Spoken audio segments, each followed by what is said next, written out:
So you might find that you, through that parasympathetic nervous system, become accustomed to this feeling of flight or fight throughout the day. And it starts to become this strange kind of normal state of being, which isn't necessarily healthy for the mind. It's not a good method of managing anxiety or stress. So restorative yoga aims to balance kind of these parasympathetic and sympathetic nervous systems by providing your physical body and really the mind the space that it needs to rest and to let go. And it's going to signal to your nervous system, you know, we're not in danger, we're safe, we're relaxing. So as I mentioned, you know, propping and being comfortable. So making sure you're in a comfortable outfit, maybe a sweater, maybe a sweatshirt, whatever feels good for you today. And yeah, with that, we'll get started. We're going to be holding our poses for a little bit longer today, around 7 to 8 minutes, maybe per pose, maybe a little bit more or less, give or take. We're going to get started in a supple Konasana pose with a bit of a heart opening variation if you'd like. So if you do have pillows or blocks or anything nearby, I've made kind of this gentle incline with a couple of blocks in my bolster, but it's okay if you just have a pillow and you put it there, or you stack a couple of pillows on top of one another, whatever's most accessible to you today. And you're going to align that with the base of your spine, allowing the back to sink down onto it, and with the legs, supple Konasana, or some people call it reclined butterfly, allowing the soles of the feet to touch and letting the knees drop out to the sides. Now, if you're living in a slightly less open hip space, you can stack some pillows, some textbooks, and blocks underneath the knees to really just encourage comfort in the pose. And you can also bring the legs out further for a little bit more of a restorative feeling. And maybe just take the hands, bring them to the earth, and just slowly begin to rest. Placing the head back, gently closing the eyes. Just beginning to start looking inwards here, focusing on the breath.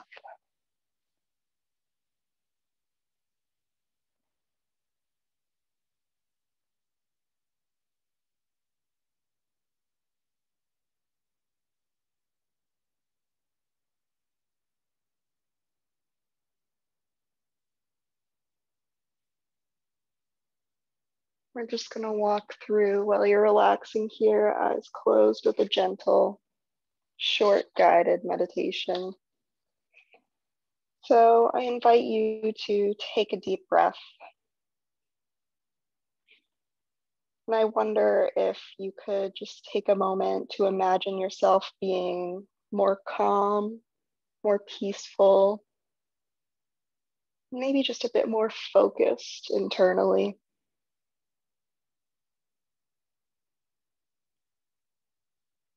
As you allow the unconscious mind to naturally conjure an image of what that peace, that calm, that focus would feel like, consider what you might be seeing.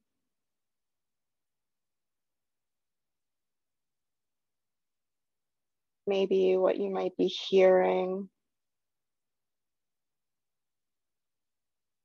or even what you might be feeling today that shows you those bits of calm, of peace, and of focus.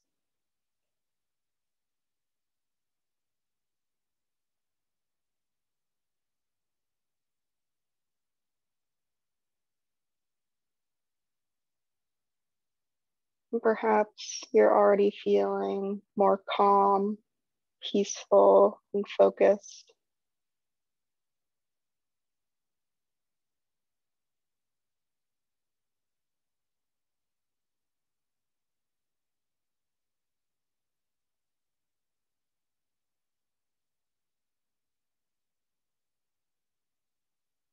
If not, notice that your unconscious mind could reveal to you how you might do this.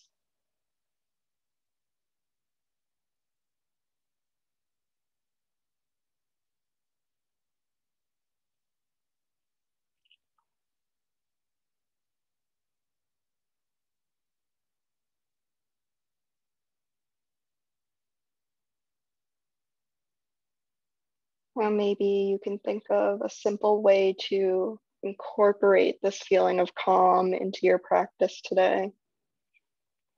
Maybe for you, that will be through a grounding mantra, perhaps sticking with I am. And if you ever notice yourself beginning to lose focus on the breath, start to let the mind begin to think about situations, the future, the past, just anything that's not really remaining present. Maybe ground yourself through that mantra, I am enough. Or maybe find your way back to the present moment by just thinking of this moment of calm that you're experiencing, a place where you feel calm, peaceful, and focused. Or even just returning to the breath and thinking the word inhale as you inhale deeply, opening through the belly. And exhale, releasing navel to spine. Just using whatever method will support you. And after you've done that, know that it can be maybe a little bit easier to create a little more peace and a little more calm, not only into your practice today, but into your daily life.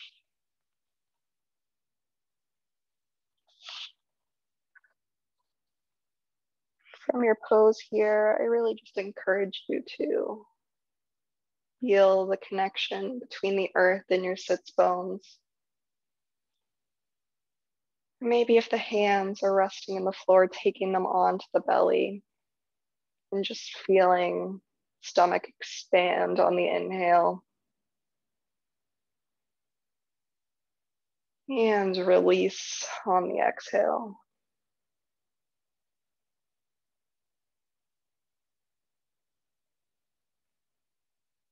Knowing that we're going to hold this pose just for a couple more minutes in silence and comfort.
And when you're ready, slowly, we're going to take the hands to either sides of the knees, closing them together. You can take any subtle movements you might need just to release any sensation. And we're just gently going to begin to make our way into our next pose, which is going to be a supported child's pose. So if you do have anything stacked underneath a pillow or a bolster, taking those to the sides. And again, if you don't have a pillow or bolster, that's absolutely okay. It's just going to encourage a little bit of comfort. So in our child's pose, placing your supportive prop, whatever that might be, in front of you, you're going to bring the toes together to touch, sitting the bottom back down on them. And just slowly walk the torso down onto your pillow or your bolster, maybe placing the palms facing upwards, just in a little bit of passive surrender, and gently pressing the right cheek down onto either the mat, the pillow, your bolster, whatever's supporting you.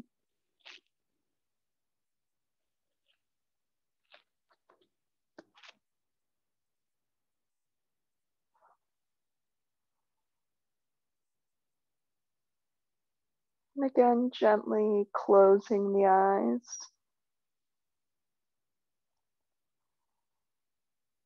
focusing on the inhales and the exhales, allowing the body to melt into the earth.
If you have your cheek on the left side of the bolster or your pillow, just switching sides, now putting the right cheek down on the bolster or the pillow, or whatever the opposite side is for you.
And as you're ready, we're slowly going to make our way up from our supported child's pose. We're going to make our way into, we might hear it called sleeping pigeon, but in our yin and our restorative classes, we might call it more of a sleeping swan. So what you're going to do is we're going to start with the left leg. And you're going to maybe use your pillow or bolster, maybe not, depending on the openness of your hip space. You can bend the left knee, keeping it at a bit of a right angle, more or less, and just allowing the right leg to lengthen out alongside the mat. And then gently just walking the hands down. And maybe if you have an extra block or maybe some books or an extra pillow, you can let the forehead just rest on that block or those books. Just allowing yourself to ease down. Knowing that if you have a little bit more open hips, you can go without the pillow or the bolster if that's a little bit more comfortable for you, really whatever feels best.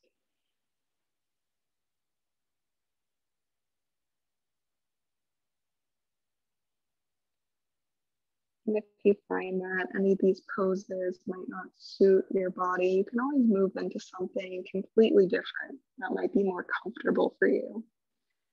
Really, our focus is just anything that we can use to begin to rest and anchor ourselves into the present moment.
And just starting to get ready to really slowly make your way into your sleeping swan, this time with the right leg bent. And just gently swinging the left leg back into the tabletop, and this time taking the right knee, bending it, placing it on top of your pillow or your bolster, beginning to straighten out through the left leg. And gently beginning to fold forward, maybe propping the forehead onto a block, a pillow, or even just the floor. Gently beginning to close the eyes, maybe returning to a focus on the inhale and the exhale.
Maybe as you're ready, just beginning to wiggle the fingers and the toes just a little bit.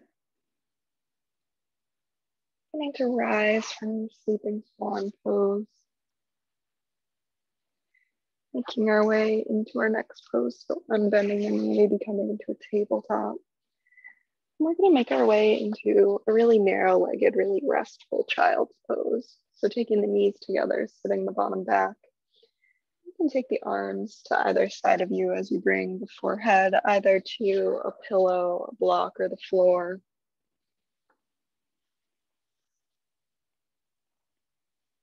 Arms coming down to either side and really just sinking into the space that you're creating for yourself.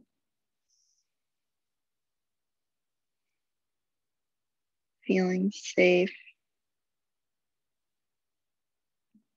keeping a gentle focus on the breath. Maybe just even eliciting some feelings of gratitude for the space that you're making for yourself.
As you're ready, maybe just finding again just some gentle movement.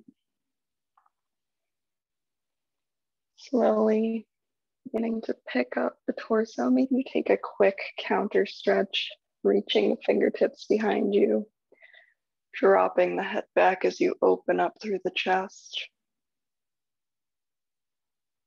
Again, just counterposing that child's pose.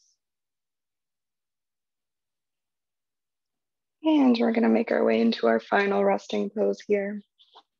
So that is Shavasana. I'm going to again add just a little bit of an option, a little bit of a variation if you're interested. So beginning to lie down on your back, what I'm going to do is I'm going to place my pillow or bolster underneath basically my calves.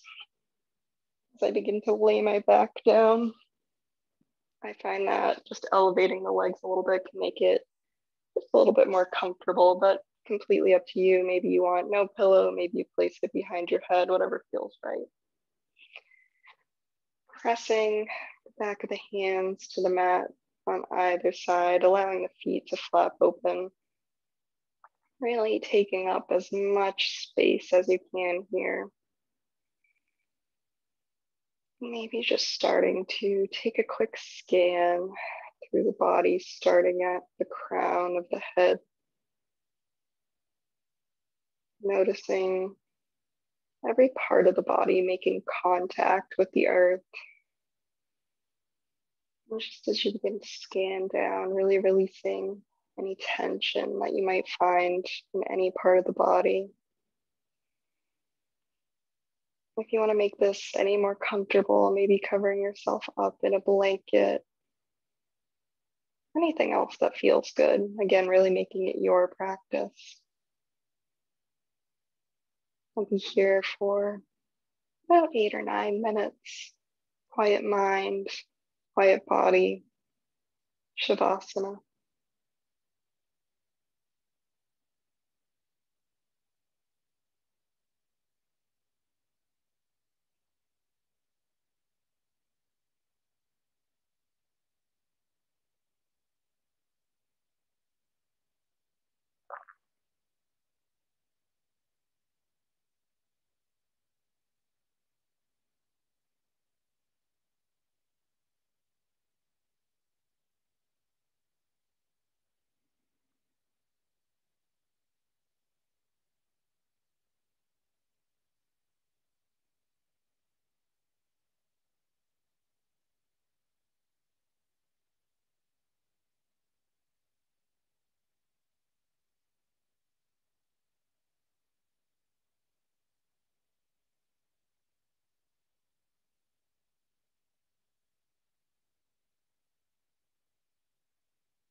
Now we're slowly, if you'd like, gonna get ready to start to make our way out of that Shavasana, maybe just taking a little bit of a wiggle through the fingers and the toes, but also knowing that if you'd really like to stay in your Shavasana for a much longer time, longer than our class, you are absolutely free and absolutely welcome to.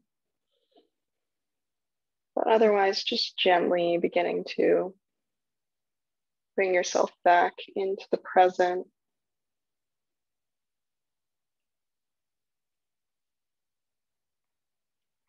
Maybe starting to notice any sounds around you, any smells.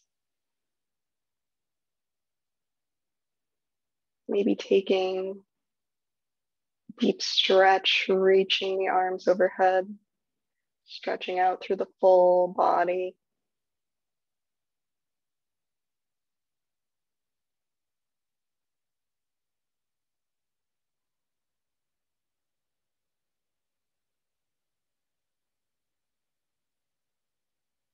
Maybe you make your way onto either your right or your left side, slowly making your way all the way up to a seat. But again, staying in your Shavasana if that feels good for you. If you did make your way up into a seat, maybe taking either the hands in heart center, or maybe it feels better for you to press one hand to the heart and the other hand on top. Taking a deep breath, inhaling, drawing the crown of the head upwards. And exhaling, letting everything go. Light in me recognizes, honors, and loves the light in you. Namaste, yogis. So thank you so much for just taking this time for your body, for your mind, in this restorative practice. Sometimes restorative can be a little bit difficult. We can become a little impatient, just recognizing that, and that's perfectly normal. Next week, we are going to have, a little bit of a faster pace, a more, I don't want to say more fun, but a vinyasa flow, which will be a little bit more comfortable if you're looking to build a bit more heat. And also keep an eye out on the weekly announcements, because in the next few weeks, probably not next week, maybe the week after, so we are going to be probably giving away a free Hugger Mugger yoga mat. It's a brand I really like, so I'm very lucky that the Mental Health and Wellness Committee has allowed us this kind of fun initiative for people who are showing up to that class. So as I mentioned, just keep an eye out on the announcements, and we'll try to put it in there when it becomes relevant. And otherwise, again, thank you so much. I hope you have a beautiful rest of your weekend, and I hope this maybe soothes the body and the mind just a little bit.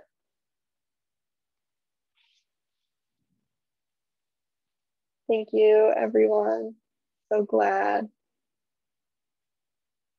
Thank you. Bye.